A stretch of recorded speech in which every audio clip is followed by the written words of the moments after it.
Greetings. This is Professor Mark Gura. Welcome to my class, where my students and I shine a light on education and bring it into sharp focus. Our goal is high-quality teaching and learning, something we stretch for through facing unvarnished truths and seeking practical insights. What follows is a conversation I had with Dr. Michele Haiken when she visited my class. Michele is a highly experienced middle school English language arts teacher and a repeat contributor to this class. She's also a well-known education author and workshop leader, having positively impacted a great many colleagues over the years. Welcome back to my class, Michele.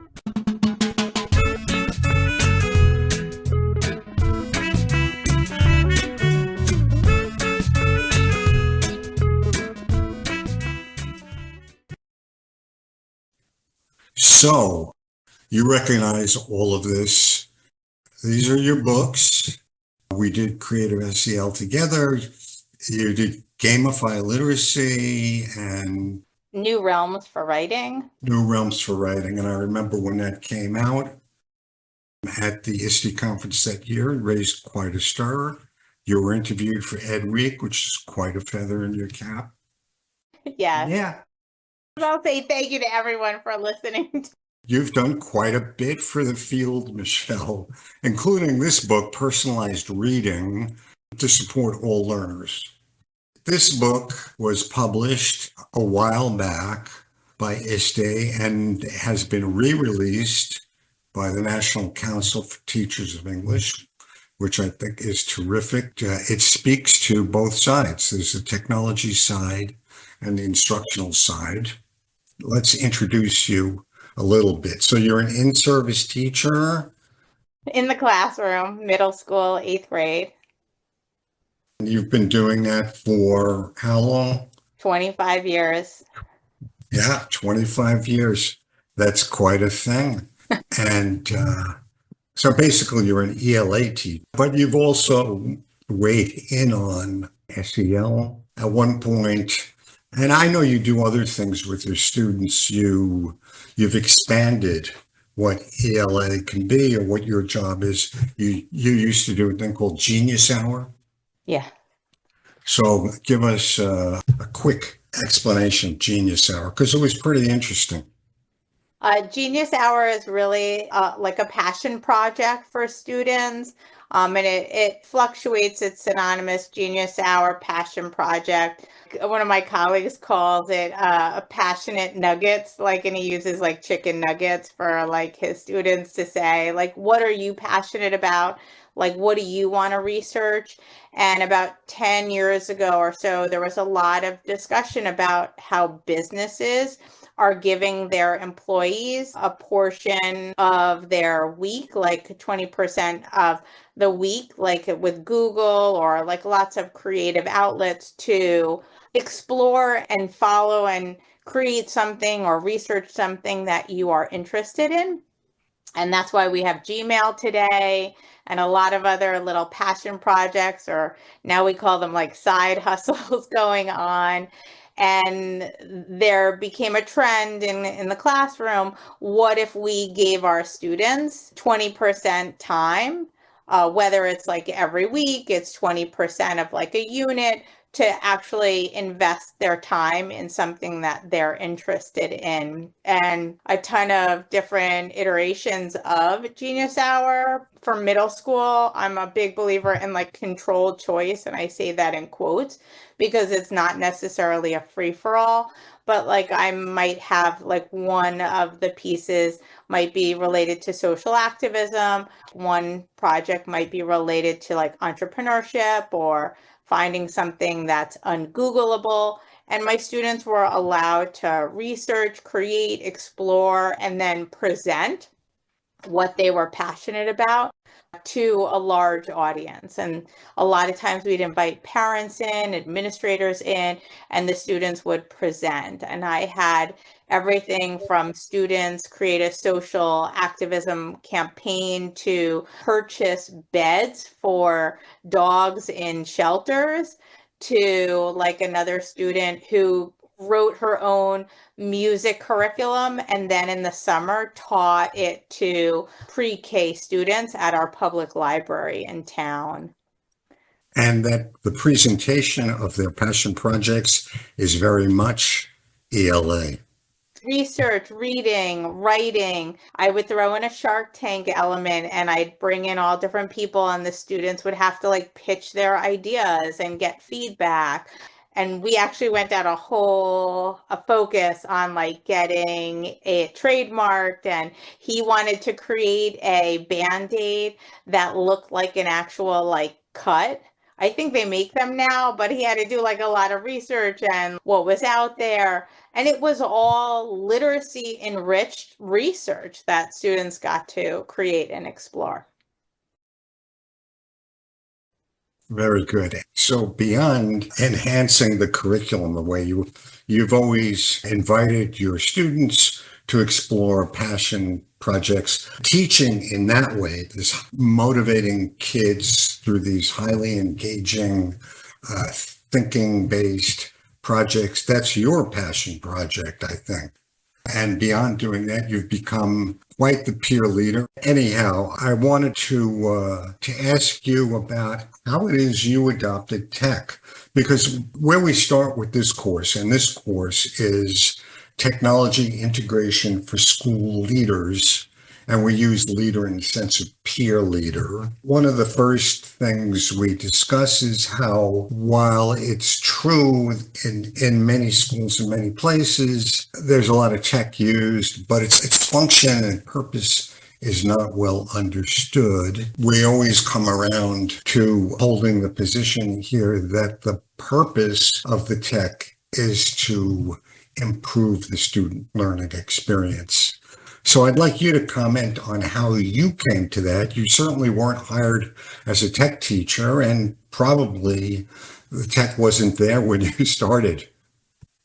Well, when I started in the city, I did have 4 desktops in my classroom by the chalkboard for students to type up their projects. And when I taught in the city, my students, every unit, my students were publishing something, whether we were doing mythology and students wrote their own myths, or we did memoirs and recipes and made like a collection of a recipe book within the class and added our memoirs to it that were related to like the recipe. That unit was called the Recipe of Me. Publishing and technology for publishing sake was really a big part of my introduction in my English classroom. And really, I thought about like, how are ways that I'm using technology? How can I transfer that into my classroom as a learning experience and a positive learning experience that really builds an element of literacy, of functional literacy, of reading and writing, and again, speaking, critical thinking. You know, when Twitter was a safe space and it was an incredible, rich experience, and I made so many amazing connections on Twitter. I would reach out to young adult authors, and I started a Twitter book club with my students for like, it was more of like an extra credit assignment. Like, okay, we're reading this in class, but here's a parallel book. We're going to read it together, and then we're going to get on Twitter for a few times over the month to discuss it. And I would like reach out to young adult authors and they'd come on and tweet back and forth with my students. So like, you know, Jason Reynolds, who is like an icon now in YA Lit, he was tweeting with my students. Tracy Chi, like whoever, Candace Fleming, you know, I made incredible connections. I don't do that now. I actually I'm not on Twitter. I don't support that. But through my involvement with ISTE, I was able to connect, and by attending conferences, local and nationally, and see technology platforms begin to expand and really elevate learning, not only for, assistive technology, which is one aspect you can look at it, but to really enhance literacy learning in the classroom and give students voice and choice in what they're learning. And that was really key for me. I will say that ISTE is where I probably developed some of the greatest relationships with like tech companies and colleagues and incredible authors and researchers who just were inspiring me that I would build on ideas that I saw or create something that I saw was lacking so that I can really help my students succeed. Well said. And I've always known you to be an individual who's beyond hyper competent, Michele. You have a curiosity and a passion to push the envelope. So I guess what you've just been saying is various types of tech were the tools available to support you in doing that. In making your more traditional writing and publishing activities authentic, you found desktop publishing and using computers for that. And then in expanding your own professional repertoire, you found Twitter and blogs. You have a blog. Yeah. So none of this was you wanted to learn tech for tech's sake or bring it into what you did in the classroom because kids need to learn tech, which was a great side effect. But really, this is all really adopted by you to support your own need to expand what you do and make it interesting. A passion, your passion. It's making school relevant. I remember when I was taking my New York City teaching exam and I had to go in person to a school, and literally it was a classroom where the desks and the chairs were nailed to the floor. I mean, like, I think about that now, and now we're all into like flexible seating and comfiness and standing desks. School has to evolve. Yes, we're all like as content area teachers, like focusing on functional literacy, just basic reading, writing, and thinking and speaking and listening, those like 4 anchors of literacy standards and the next generation standards for ELA, which are embedded into science, embedded into social studies, embedded into the arts. What we're doing in our classroom needs to be on par with what we're doing outside of the classroom. I have students who have their own YouTube channels and are collecting revenue from that, from videoing their gaming. I have another student who started a cooking business, and he makes meals and sells them in the community. So why not use that as fuel for our own learning and to learn from one another and to really make school a purposeful place? It shouldn't all be about reading the classics and the traditional canon and writing a 5-paragraph essay. My students are creating digital stories, they create podcasts, they write poetry. All of these things are happening all the time in my classroom. Good. So fun, yes, but through the relevance. And that's a theme we bounce around here in this class, that relevance is really a missing element. And it's one way to see what makes activities of worth fun. Personalized reading.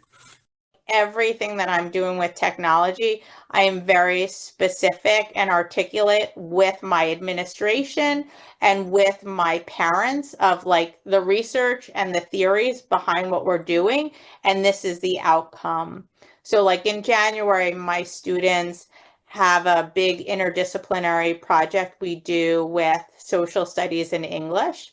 And in social studies, they're creating a video. Now we will only use for like, because of our acceptable use policy, like students are not filming with their phones, they're not using iMovie, they can only use Screencastify or WeVideo. And then when we have like a big expo and then the parents come in and they can see those videos and like they sort of see those videos with the other projects that they create. So, and they tend to be super excited about that. I will say my social studies teacher is completely digital. Like there is no paper and pencil. That does not work for me. I'm also not like a big, like, I'm going to show you a video the whole period. That doesn't work for me as like an 8th grade teacher. I like once in a while, I'll throw in like a TED video as an article of the week. But you got to really think about like, what do you want to do? Like, what are you currently doing? Yeah, I think conferring with your supervisor, certainly letting them know what you want to do. And from my position, that probably means you're going to need to educate them a little bit. You might need to show them the connection. In fact, I'm sure in many cases you would have to. And getting parents on board, it's a wonderful thing. It's not unusual for enthused parents to convince administrators to allow something they might not allow otherwise. The title of the book is Personalized Reading. And the other theme that quickly emerges in this course is that when we're thinking about how is it that technology can improve teaching and learning, the learning experience, personalization is what comes up. In my mind, it's still the most clear and powerful example of quickly having tech improve what goes on in the classroom. So I think it's great that we have a book here, Personalized Reading, which is drilling down to an essential, absolute essential. How is it that you came to put the book together for ISTE, and how did you do it? In 90 seconds. That's hard. So each chapter is a different type of reader, a reluctant reader, struggling reader. I added in the second edition, emerging readers, advanced readers, and how do you sort of balance them all together in your classroom. And really, for me, the chapter that sort of came to the forefront was my reluctant readers, and looking at my reluctant readers and what were the ways that I was trying to engage them. In addition to teaching 4 sections of ELA for 8th graders, I also teach a literacy class where it's like really just skill building for the students who are not necessarily have an IEP or 504, but they're below grade level and they just need that extra boost of literacy skills. And I was using a lot of videos and art and manipulatives to really engage the students, and that's really where I started looking and compartmentalizing my readers who were all together in the same class, and sort of looked at different approaches that I was using to inspire my students to read more and write more. I had a thought that, it's on the cover, tools and strategies. I think tools is obvious. What do you mean by strategies? The very first chapter gets at what you were just describing, emergent readers. I'm assuming these are some of the strategies, yes? Yes. Okay, so I picked on these 2. Let's talk about the Lego Masters in Minecraft. How did you use that? Well, okay, so I have a son, Mark knows he's now a sophomore in college, who was growing up, was a huge Lego fan. So I had bins of Legos. As he started to outgrow some of them, I brought them into my classroom. I came across a book, it was like Lego Shakespeare, and it was like basically I'm going to say a graphic novel, but it was all pictures of Lego scenes through different Shakespearean plays. And to me, that was like, oh my gosh, I could use this with my students. I'll have them build like a key scene in the book. So, I would just pull out the Legos and give my students like a container full of Legos and give them a timer on the Promethean board and say, okay, you have to build like a key element or a key event that happened in this particular chapter and share it with people. And when I didn't have Legos, I might use Play-Doh to like do a quick build. I like adopt things that I see in like the world that I use.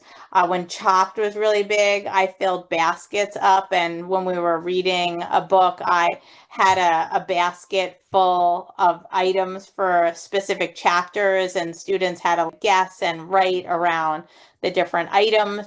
So, like those tactile items were a great way to excite and energize the kids, to showcase their learning, to add discussion and thought through their work.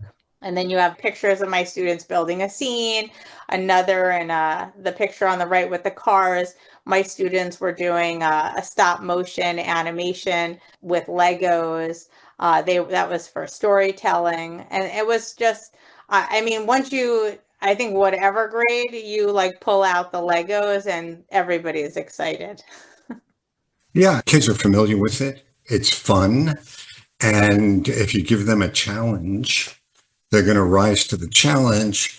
But let's just talk a little bit about the connection back to the academics you're charged with teaching. So you mentioned storytelling, and even Lego, the company, Lego Education itself, puts out Lego storytelling kits. There's a lot for the younger kids who use the Lego We Do robotics. Basically what they do with that are things like storytelling, readers theater, clear connections. Any other connection you'd like to point out here? Even with the older students, building out a scene, recreating, that's a great way to summarize, to make inferences. They're still working on reading skills when they're building. They're speaking and listening to each other when they're working together collaboratively, and then reflecting and connecting and analyzing when they choose to share it with others.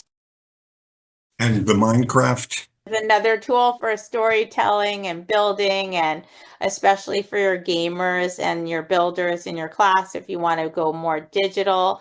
Minecraft has tons of story and literature connections to them. They have a website just specifically to like build.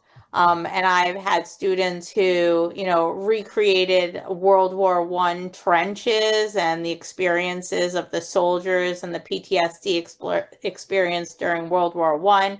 You can get very, I'll say, heady and academic with all of these tools if you wish. Okay, so back to the organization, which really captured my attention right away. At first I thought, well, it's interesting, but it's useful, and not in every school do you find lots of professional books like this around. So it occurred to me that teachers who acquire books like this don't necessarily read them like novels, that they don't start on page 1 and put it down when it says the end. They look for what's relevant and useful to them.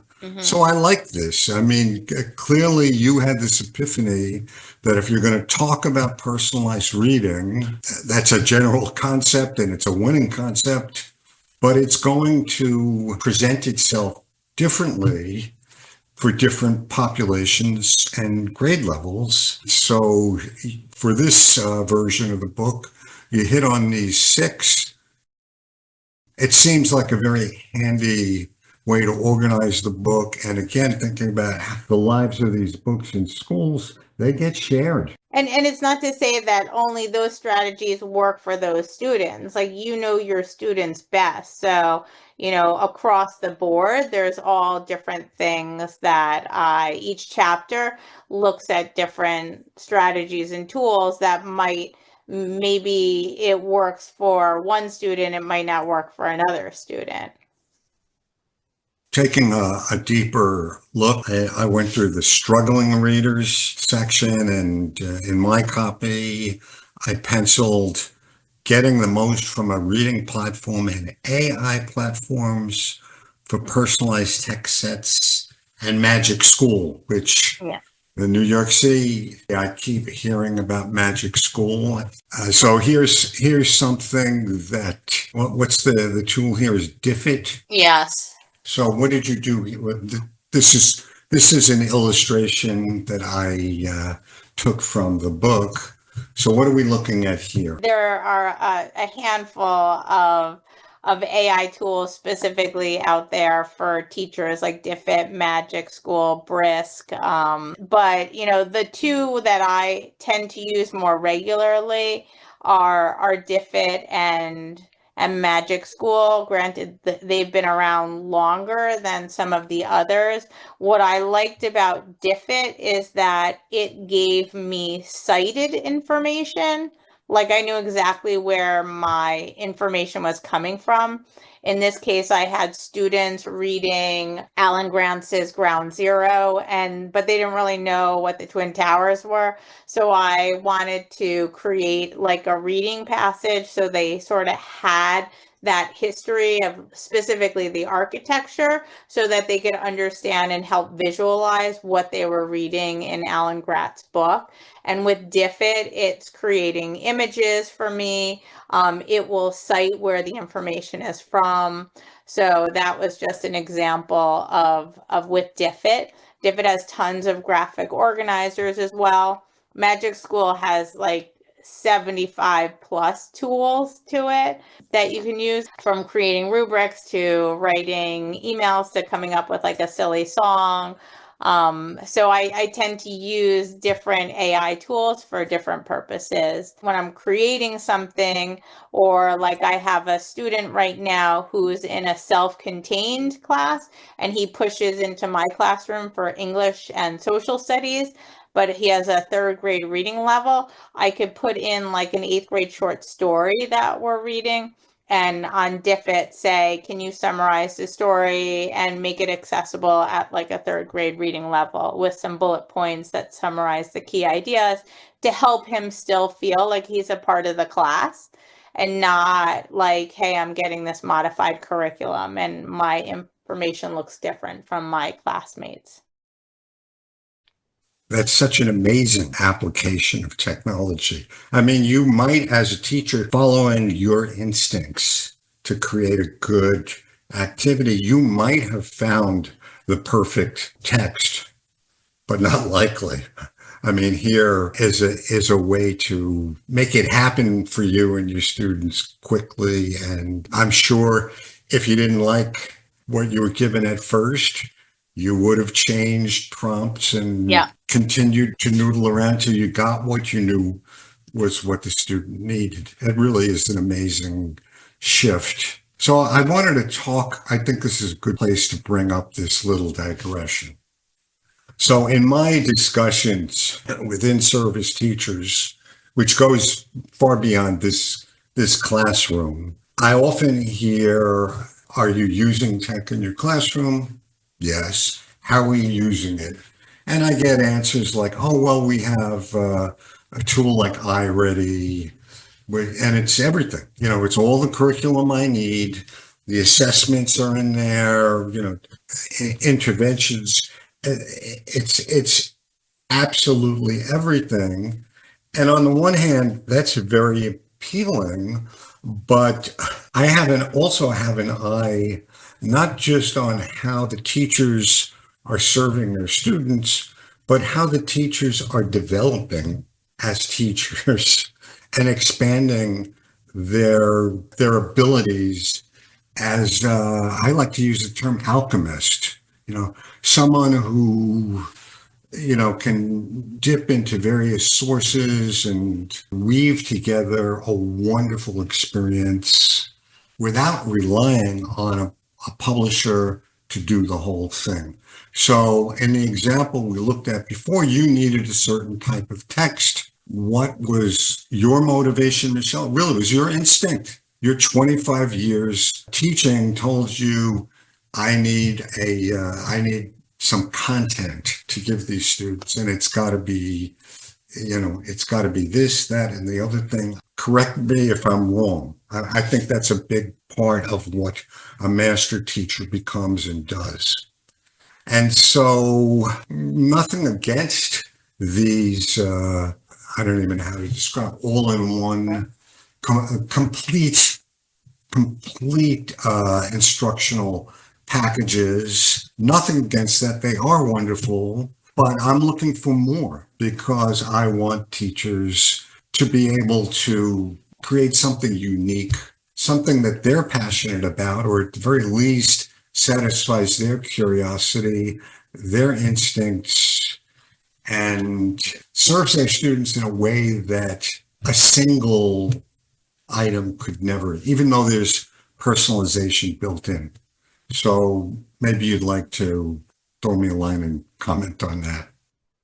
Well, I think I've been very lucky from I started teaching in New York City to teaching in Connecticut and then coming back to Westchester. I've been very fortunate to teach in schools where I was the creativity and like the book choice was something that my administrators asked of me, like to see. I know that there are a number of schools that provide a scripted curriculum or very specific text sets for their students. But I don't necessarily know if it has to do with like how long you're teaching, but maybe the school you're in, that you know your students best. And if we're going to help them be worldly and knowledgeable, we need to help them build their background knowledge.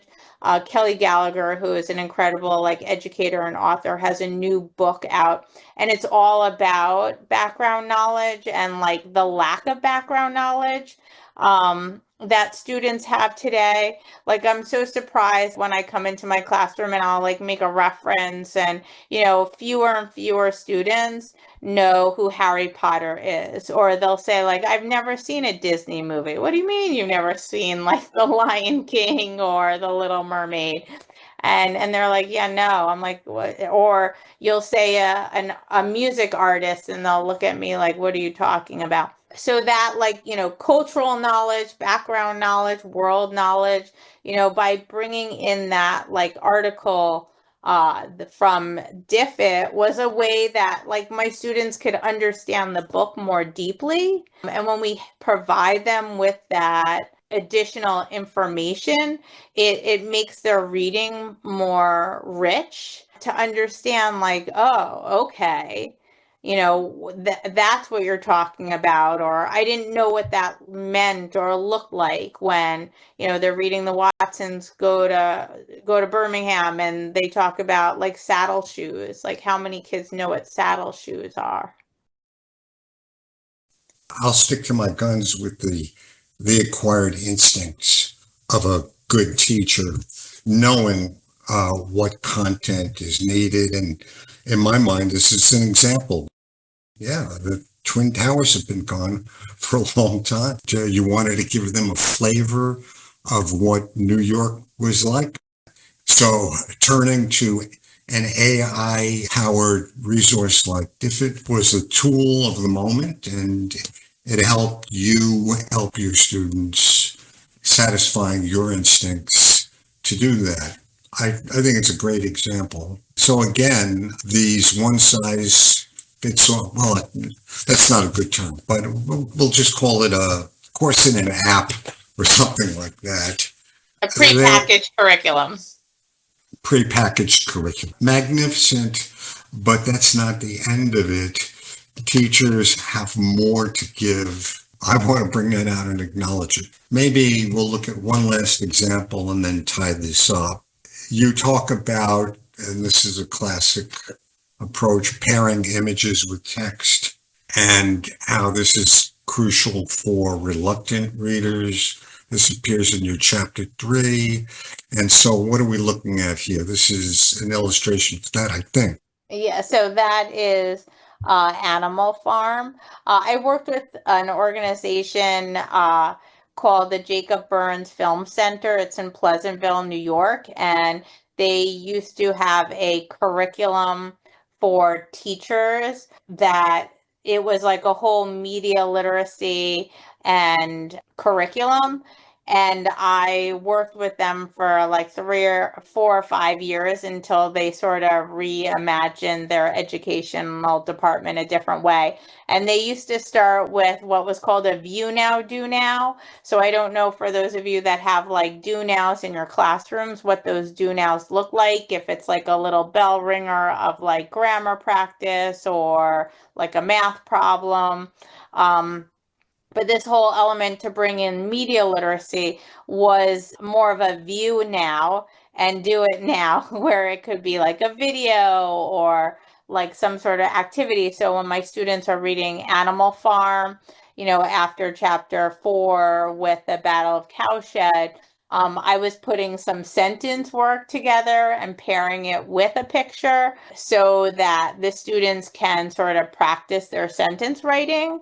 That because but so is from a writing, what's it called? It's called the Writing Revolution, which is a writing program that is used at a school called Windward, which is for students with like language and disabilities to help them build their sentence writing.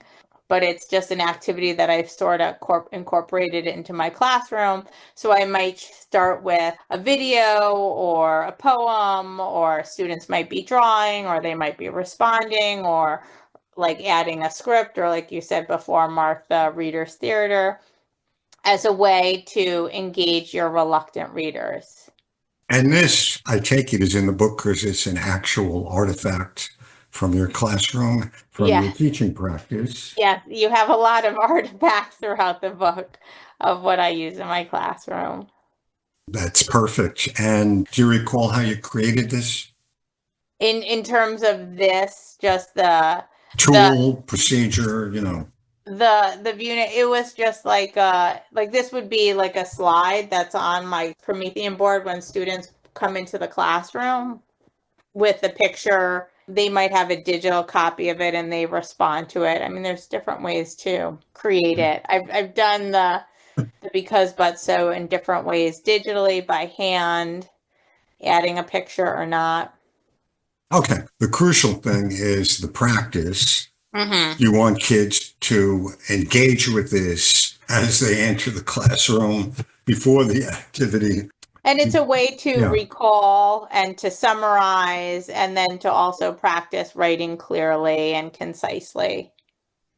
And so, again, what I'm always looking for in this course is examples of how we can use tech, not just teach better, but literally, I keep using this phrase, improve the learning experience. This is so much better than 30 kids marching into a classroom and going to their desks and Miss Haiken saying, okay, settle down. We've only got 42 minutes. Open up this book to page 1042, whatever. And there's a little exercise there. We're going to do that first 3 minutes while I pass out these other minutes. That's where we're coming from. That's the traditional. So here, using the tech, you've created, again, your own bit of content that's just right for the particular need you have there. And if this is up on the Promethean board, I think it's hard for the students to miss it. There's different ways. I'm thinking about it now. Like my students have this with every unit that we do, my students have like a reading guide or a writing guide, which has like activities and places for them to record their thinking and their notes.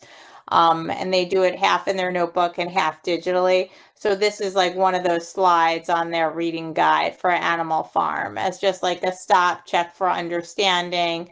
And it's something that they might do as like a warm up in class. Thanks for helping us visualize what it looks like when technology is integrated adeptly to enhance the learning experience. You know, it's one thing to come up with concepts. It's another thing to drill down to these concrete examples that are, in my mind, it's easy to see how these things fit into the typical classroom and do a lot of good. So thanks, Michele. I think this is a good place for us to put it down. We've been at it close to an hour. Thanks for your time. Absolutely. Thank you, everyone. This is the second time you visited my class. I don't know, maybe it was 3-4 years ago, something like that. So thanks for being generous with your time and a good friend and colleague, Michele. Oh, thank you.